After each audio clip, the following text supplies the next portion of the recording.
The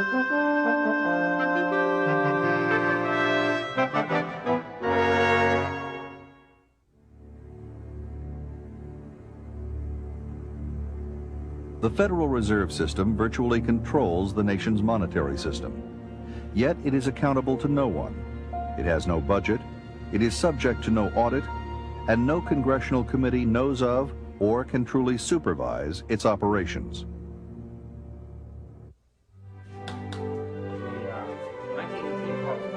These are the words of the late Professor Murray N. Rothbard, economist and academic vice president of the Ludwig von Mises Institute. The Institute is dedicated to the ideals of a free market and sound money. This program is dedicated to the memory of Murray N. Rothbard and his prolific work on money and banking.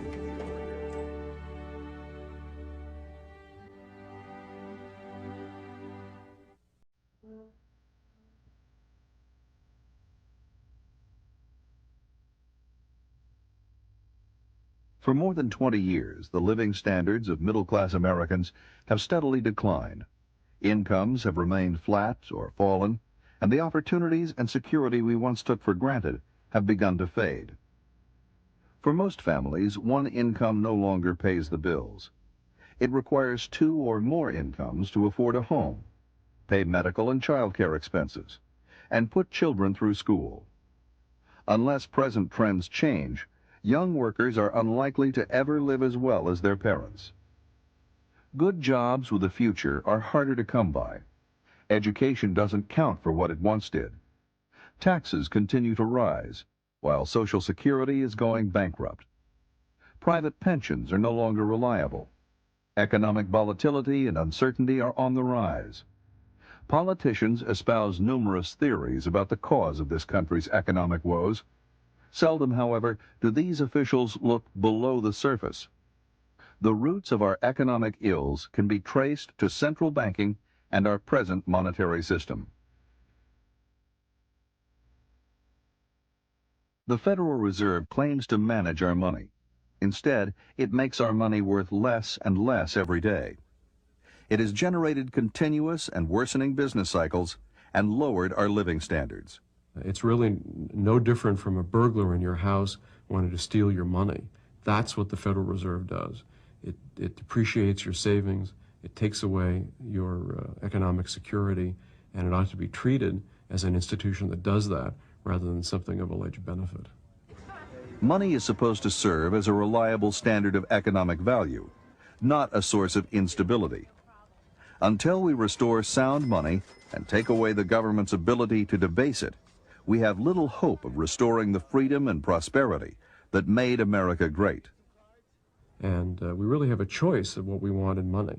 Do we want money that's going to be losing its value every year, or do we want money that's going to be gaining in value? If you are happy with your money losing value, then you want the present system. If you want money to increase in value, then you want a gold standard. What is money? As the good that makes exchange possible, it's the foundation of every economic activity. In the earliest times, people traded goods and services directly. This form of exchange is known as barter. That is, if a fishing tribe desired to have maybe wheat, which they themselves did not produce, they would seek out other individuals that produced wheat, and then they would exchange their fish. But barter had limitations in the marketplace. Well, actually, people perceived pretty quickly problems with that direct exchange. If you wanted, for example, fish, and you had wheat, but the people who had fish didn't desire the wheat, you were stuck, okay? Unless you went out and found some other good, possibly berries, that everyone in that society consumed. Then you would trade your wheat for the berries in full confidence then that you could turn around and trade the berries for the fish or anything else that you desired. Eventually, the most widely accepted goods in a society became valued for their use in indirect exchange. Money is simply another name for the most generally accepted medium of exchange.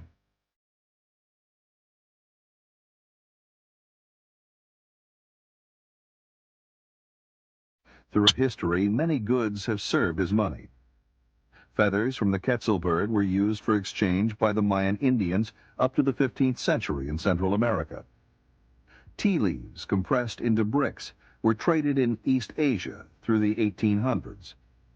Wampum shells were money to North American Indians, while early American colonists traded beaver pelts, which had a high value both at home and abroad.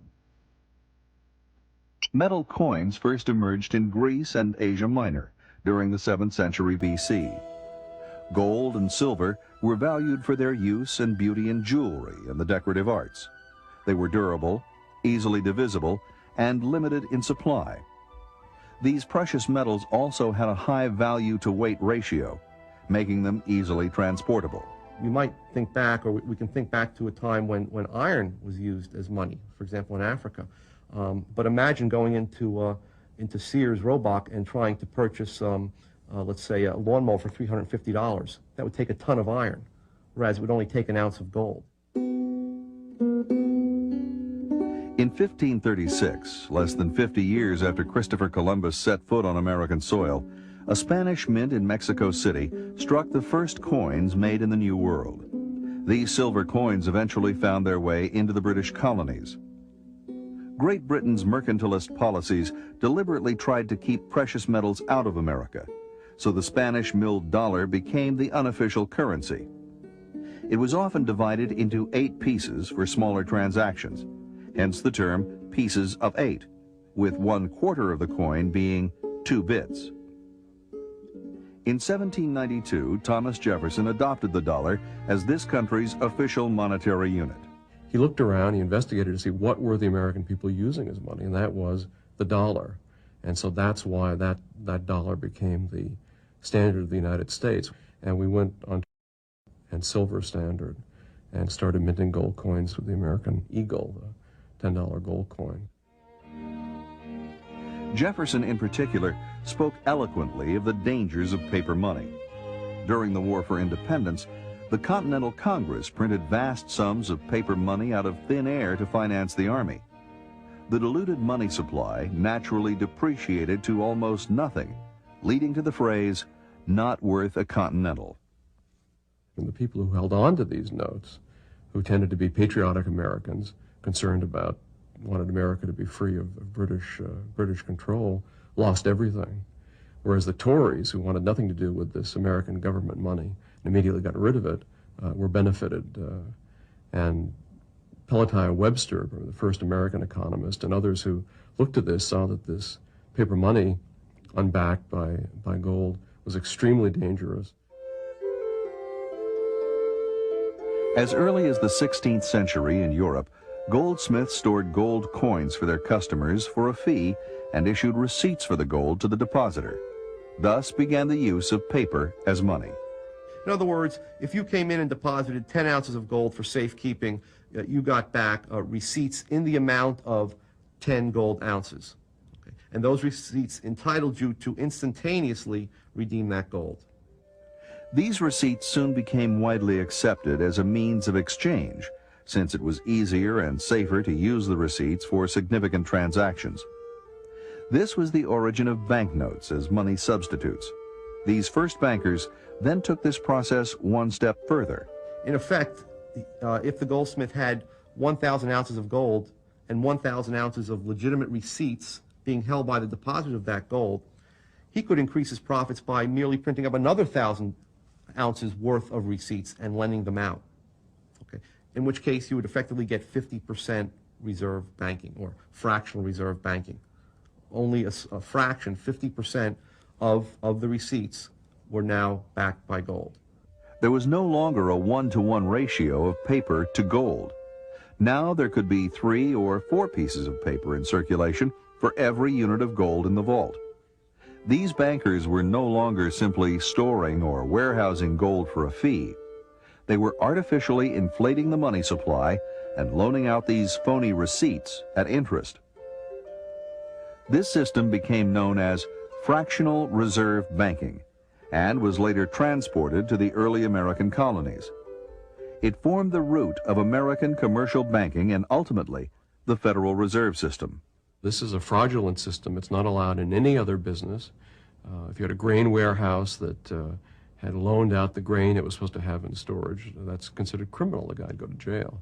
But the banks are the one industry that's allowed to get away with this and to profit from it.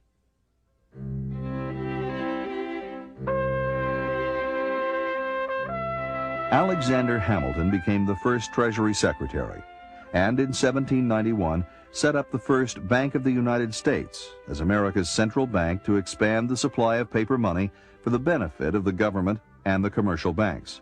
Alexander Hamilton believed in a strong central government, and he saw a central bank as one of the means by which the government could be centralized and by which its power could be expressed. Thomas Jefferson opposed this view. He saw a central bank as an undemocratic tool of the Northeastern banking establishment. It was dismantled after 20 years. Jefferson was an opponent of a strong central government, and at all costs wanted to remove the central bank. In 1816, the federal government made another attempt to set up an inflationary central bank. But this second Bank of the United States was denounced by President Andrew Jackson as a monster bank for benefiting a few at the expense of many. They inflated the money supply, which brought about a boom initially, that is prosperity to the country, followed by a bust. When they stopped inflating the money supply, many businesses that had depended on the low interest rates that were introduced or induced by the initial inflation went out of business. Jackson succeeded in abolishing the second central bank in 1836. But by then, speculators had set up hundreds of new private banks with little or no gold to back the notes they issued. The nation's monetary system became more stable when the United States introduced a gold standard in 1834. The dollar was worth approximately 1/20th of an ounce of gold. The gold standard was understood by the Founding Fathers, by Andrew Jackson and others, as being a money of the people. That is, it was a hard money, a money that could not be tampered with, that could not be inflated to permit government expenditures skyrocketing. But by 1862, Abraham Lincoln needed to fund his invasion of the South. So once again, the government began to print up paper money. Basically, the United States went off the gold standard in order to finance the Civil War. Okay, and you'll find in history that almost every large war, every major war, has involved a departure from the gold standard, because the gold standard puts strict limits on government financing. Lincoln's notes became known as greenbacks because they were printed in green ink rather than the usual black ink on the reverse side. These so-called fiat notes were deemed legal tender by the government, but they were not redeemable in gold. Lincoln, under cover of war, issued tremendous numbers of greenbacks. Gold was still circulating, but people were forced to accept these greenbacks as if they were at par with gold. The government's power to print unbacked paper notes would later become the pillar of the Federal Reserve System.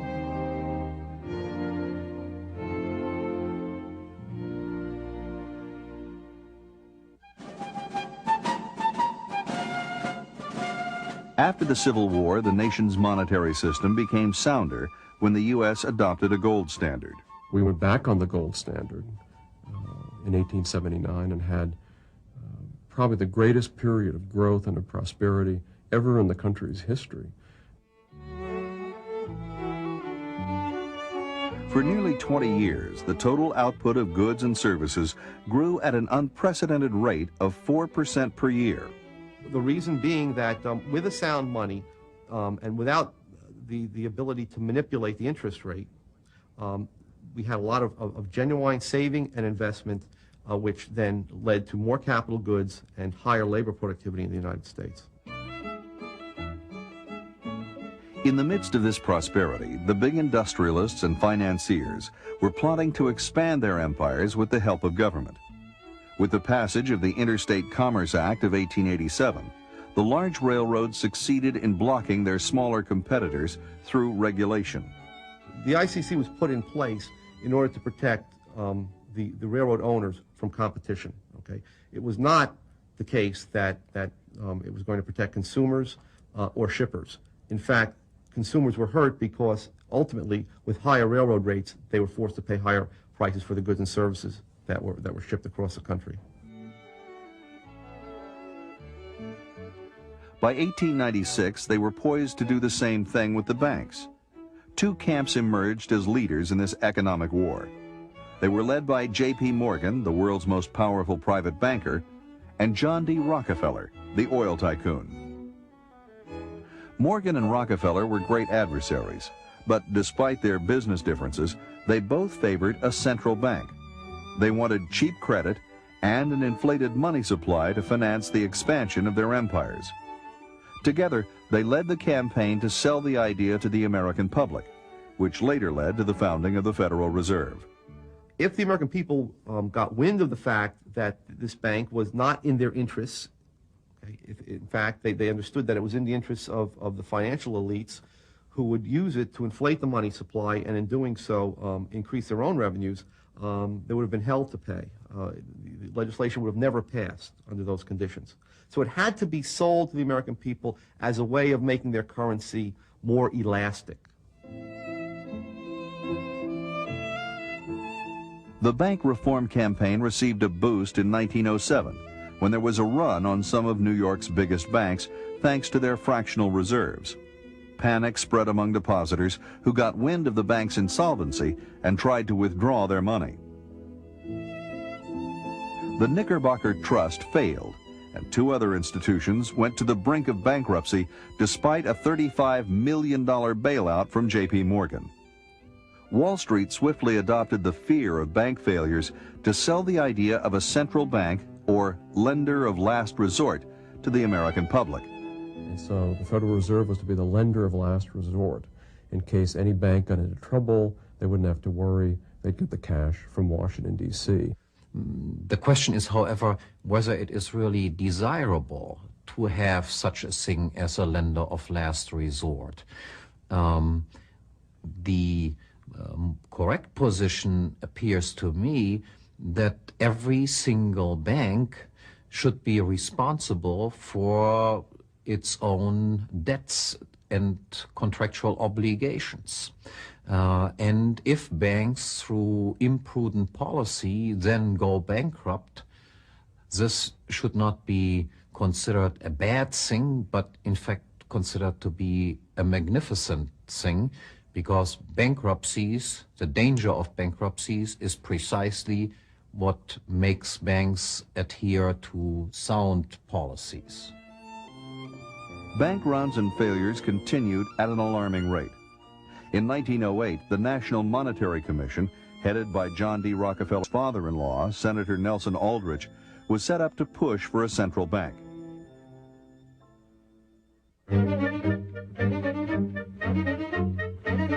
In November of 1910, under the guise of a duck hunting trip, 6 men took a secret train ride to an exclusive private club on Jekyll Island, Georgia, to write a central banking act. The classified gathering read like a who's who of American banking. There were 2 Rockefeller men, Aldrich and Frank Vanderlip of the National City Bank of New York, 2 Morgan men, Henry P. Davidson from Morgan Bank and Charles D. Norton, president of Morgan's First National Bank of New York, Paul Warburg, a Kuhn Loeb partner, and Assistant Treasury Secretary A. P. Andrew, who was friendly to both camps. They spent a week at the luxurious club as Morgan's guests, crafting the proposals that would form the basis of the Federal Reserve System. It would be 3 years before their vision was realized. Just before Christmas 1913, the Federal Reserve Act was passed by Congress and signed by President Wilson. It established a Federal Reserve System to oversee monetary policy and regulate the commercial banks. It's no coincidence that the Federal Reserve System was established by the Wilson administration. This was the height of the Progressive era, a time of tremendous government expansion and of special interest deals in Washington. There are 12 regional reserve banks concentrated in the East and the Midwest. The Board of Governors of the Federal Reserve controls and coordinates their activities. The board is made up of 7 members appointed by the president. Even though there were 12 regional banks, Wall Street soon ran the show. As president of the New York Fed, Morgan protege Benjamin Strong seized control of the board's open market committee operations. Strong would remain the dominant force at the Fed until his death in 1928. The Federal Open Market Committee, now based in Washington, directs the Fed's most important instrument of monetary policy, the purchase and sale of government securities on the open market. To increase the supply of money and credit, that is, to inflate, the Fed buys government securities from a few hand-picked firms with newly created money. To tighten money and credit, the Fed sells securities. In this, it can act on its own discretion. Every government wants the ability to create new money. Okay? It's an alternative to raising taxes. Taxes, as we said, when they're raised, tend to evoke a lot of resistance among the public. It's much less painless to increase the money supply. The effects, the negative effects, don't occur until 6 months, a year, 2 years later, at which time the increasing prices can be blamed on other factors, the weather, speculators, and so on. Another device the Fed uses to control the amount of money in circulation is setting the discount rate. This is the interest rate charged to member banks when they borrow short-term from the so-called discount window. If the Fed lowers the discount rate for its loans, commercial banks will likely borrow more from the Fed. This increases the amount of funds banks have to lend. Bank credit thus becomes cheaper, as reflected in lower interest rates on bank loans and credit cards. The increase in funds available for banks to lend also increases the amount of money in the economy. The Fed can also manipulate the nation's money supply by raising or lowering the reserve requirement. Banks are required to set aside a percentage of their deposits as reserves to meet depositors' demands. When the Fed was established in 1913, it cut reserve requirements in half over the next 4 years, doubling the money supply by the end of World War I. But the Fed's real power lies in its monopoly to create money. Although the U.S. was still on the gold standard in 1913, it was quickly eroded as the Fed continued to expand the money supply. The first step was backing Federal Reserve notes by only 40% in gold, allowing the money supply to be increased 2.5 times. The inflationary effect of fractional reserve banking was also heightened by the central bank. The commercial banks are permitted to create checkbook money on top of Federal Reserve notes. That is to say, the commercial banks are only obliged by law to hold reserves in the form of Federal Reserve notes of 10% to back all demand deposits that they have. 90% of their demand deposits are backed by nothing. The Federal Reserve System adds another inflationary layer to an already unstable banking system. For example, if the central bank has $100 worth of gold reserves in its vaults and a 10% reserve requirement, it can print up $1,000 of new notes and deposits, which become the reserves of the commercial banks. The commercial banks take this $1,000, and if they're required to hold 10% again in reserve, they can multiply the $1,000 into $10,000 through fractional reserve loans. So an inverted pyramid is created with $100 worth of gold or real money at the bottom and $10,000 of inflated paper money at the top. As this $10,000 in new paper money circulates in the economy, it drives prices up, therefore reducing the buying power of ordinary citizens. When they spend that money, the people who get the new money first and are able to buy products with it benefit, and the people who get it at the end lose, because when they go to spend it, prices have already gone up, and so they're able to buy less. And so there's a transfer of wealth and of power from some segments of the economy to others because of the actions of the central bank.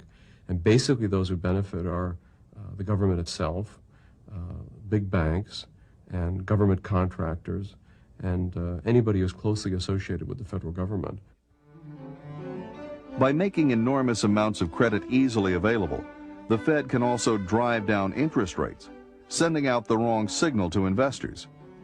It sets in motion an unsustainable investment boom that carries with it the seeds of its own destruction. It's this business cycle that is ultimately responsible for economic disasters such as the Great Depression. Soon after the Federal Reserve was established, the U.S. entered World War I. Once again, the government temporarily abandoned the gold standard to print more money to finance the war effort. The U.S. government borrowed heavily, and the national debt ballooned from $1 billion to $27 billion. A sharp spike of inflation followed. This set off a cycle of rapid expansion and contraction in the economy. To dampen the overheated economy, the Fed halted its inflation, causing interest rates to nearly double over the next 18 months.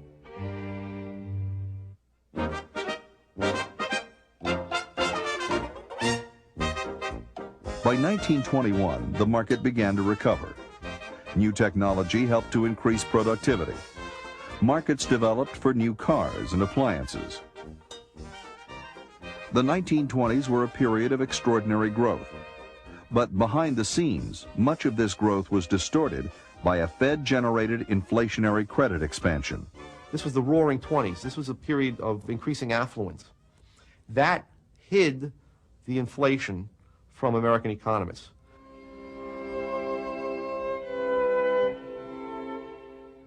The Fed-generated bubble burst in the Wall Street crash of October 1929. Speculators who had borrowed money to buy shares when bank credit was readily available saw the stock market lose 1/3 of its value.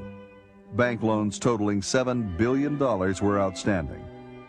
As the speculators defaulted on their loans, bank failures spiraled and the Great Depression set in. Depositors lost their bank accounts, both their savings deposits and checking deposits. They saw them disappear into thin air.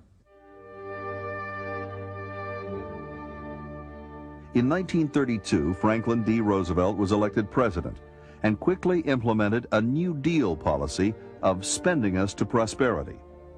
Even though we needed lower taxes and lower spending, his administration would seek unprecedented amounts of money to finance its big government programs. In his inaugural speech on March 4, 1933, Roosevelt vowed to put an end to poverty and the unemployment lines and get people back to work. It didn't work.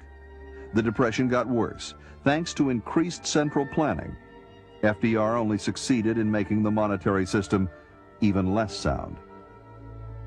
Just after taking office, the president declared a 4-day nationwide bank holiday, absolving the bankrupt fractional reserve banks of any need to repay their depositors. But before the banks reopened, the Roosevelt administration had to come up with a scheme that would lead people to believe that new deposits would be safe. It created the Federal Deposit Insurance Corporation to lull the public into a sense of security.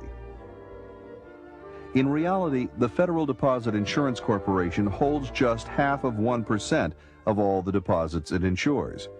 But what people are counting on is that the Fed, as the lender of last resort, would step in and print whatever money would be necessary to prevent a massive bank run.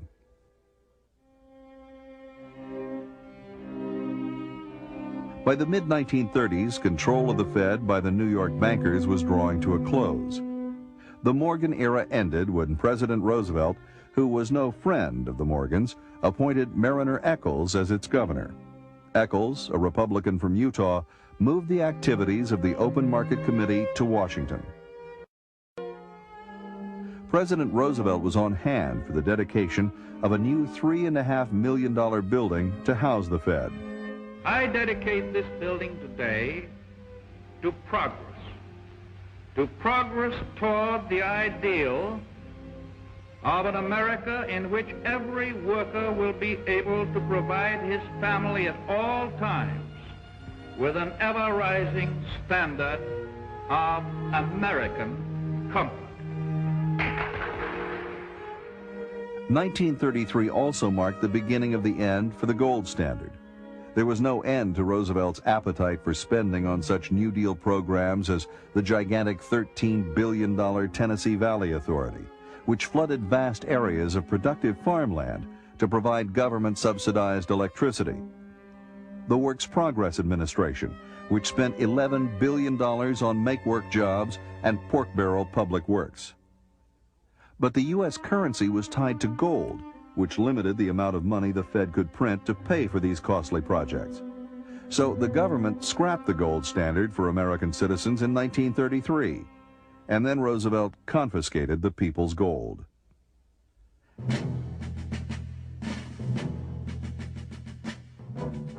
As in World War I, the warring parties in the Second World War abandoned the gold standard to finance the war with central bank-generated inflation. After the war, there was an attempt to use the prestige of the gold standard to establish a global inflationary system. The world's financial leaders met at Bretton Woods in New Hampshire under the direction of the famous economist John Maynard Keynes. Their idea was to set up a new international monetary system that would have both gold and inflation. Under this system, the U.S. dollar would be redeemable in gold, but only for foreign official institutions, central banks and foreign governments, at the rate of $35 per ounce.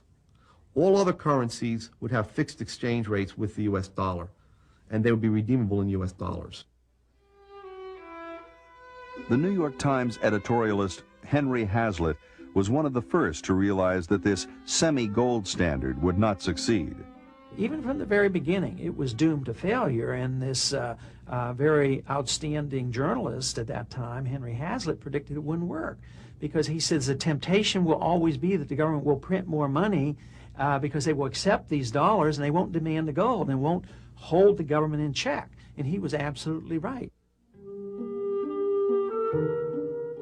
During the 1960s, the U.S. government was trying to meet the cost of massive social welfare programs at home and the Vietnam War abroad. By printing more money, President Lyndon Johnson believed, the U.S. government could accomplish its goals without raising taxes, which may have caused a taxpayer revolt. In other words, it could have both guns and butter. We will make sure that every dollar is spent with the thrift and with the common sense which recognizes how hard the taxpayer worked in order to earn it. But the more money the U.S. printed, the more it eroded the value of the dollar. Nervous foreigners began redeeming their dollars in gold, as they were entitled to do under the Bretton Woods Agreement. After paying out billions in gold, the U.S. was left with $36 billion worth of outstanding debt to foreign creditors and gold reserves worth just $18 billion. Rather than stop the inflation, in 1971, President Richard Nixon refused to redeem any more dollars. I have directed Secretary Connally to suspend temporarily the convertibility of the dollar into gold or other reserve assets, except in amounts and conditions determined to be in the interest of monetary stability and in the best interest of the United States. It was the death knell for the Bretton Woods semi-gold standard, and a triumph for the Federal Reserve. The dollar would no longer have even the illusion of a fixed value against other currencies. It would float against them, causing even more dislocation in foreign trade and massive uncertainties for businessmen. Worse, the final check on dollar creation disappeared, creating endless possibilities for inflation. It's running at more than 300% since 1971, thanks to the Fed's power to create money out of thin air and to insured deposits. No U.S. federal budget has been balanced since it abandoned the gold standard. I don't think that that's something that enhances the efficiency of our economy. I believe that the best money is a market-determined money, okay, such as the gold, such as we had under the gold standard. In order to get back to a market-determined money, the Fed has to be abolished. There is not now, nor has there ever been, any direct control over the Fed by the President or Congress. The meetings of the Federal Reserve Board are held in secret, and nobody knows exactly what goes on. If you watch the business report every night, commentators are constantly speculating about what the Fed might do All eyes were on Washington today as the Federal Reserve met to decide the future direction of interest rates. Most economists expect the Fed to leave monetary policy unchanged. It has spawned a whole industry of Fed watchers who try to second-guess the Fed. Federal Reserve has been surrounded by secrecy ever since its planning, its installation, and its operations to the present day. And the reason is because they can't tell the truth. If they told the truth, there'd be a revolution and there'd be a bunch of Americans, they're ready to all toss them out of the building. A recent attempt to open the Fed to public scrutiny came in 1993. The head of the House Banking Committee, Representative Henry Gonzalez of Texas, called for an independent audit of the Fed's operations. He wanted the proceedings of the Open Market Committee videotaped, with detailed minutes released within a week instead of vague summaries issued several weeks later. Gonzalez also proposed that the president choose the 12 heads of the Fed's regional banks instead of powerful bankers. Predictably, Fed Chairman Alan Greenspan resisted the changes. What was surprising was President Bill Clinton's position. He declared the reforms would, quote, run the risk of undermining market confidence in the Fed.